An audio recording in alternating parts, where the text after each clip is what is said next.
ஏன் நாங்கள் என்ன பாவம் செஞ்சோம்? எல்லாரும் வேண்டுற மாதிரி தான் நாங்களும் வேண்டணும், எல்லாரும் சாப்பிட்ற மாதிரி தான் அந்த கும்பப்பல்ல நாங்களும் சாப்பிட்டோம்.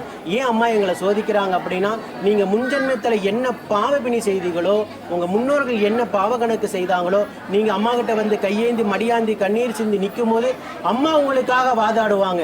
என்னோட குழந்தை முன்ஜென்ம பாவத்தை வேறு இருக்கணும், முன்னோர்கள் செய்த பாவத்தை வேறு இருக்கணும். அம்மா வந்து பச்சை பட்டினி விரதம் இருக்கிற மக்களுக்காக, இப்படி மக்களுக்காக உங்களுக்காக வாதாம போயிடுவாங்க. நிச்சயமாக ஒவ்வொருத்தருடைய பக்தர்களுக்காகவும் அவள் வாதாடுறா. யாரெல்லாம் வந்து அவள் மடியேந்தி கேட்டு கண்ணீர் சிந்தி கும்பப்படையில் சாப்பிட்டீங்களோ ஒவ்வொரு பக்தர்களுக்காகவும் நான் வேண்டிக்கிறேன், அம்மா உன்னை தேடி வரவங்களுக்கெல்லாம் இல்லங்காம குழந்தை பேரை கொடு, உன் பேரும் புகழும் இன்னும் உலகளவில் பரவி நிற்கணும் தாயே, உன்னை யாரும் அவசொல் சொல்லக்கூடாதுன்னு நான் அவகிட்ட வேண்டிக்கிறேன். அதே போல் அவளும் எல்லாருடைய பாவப்பிணி கணக்குக்கு தகுந்தாறு போல குழந்தை பேரை ஈடெடுத்து தான் கொடுத்துட்டு இருக்காங்க. ஓம் சக்தி பராசக்தி.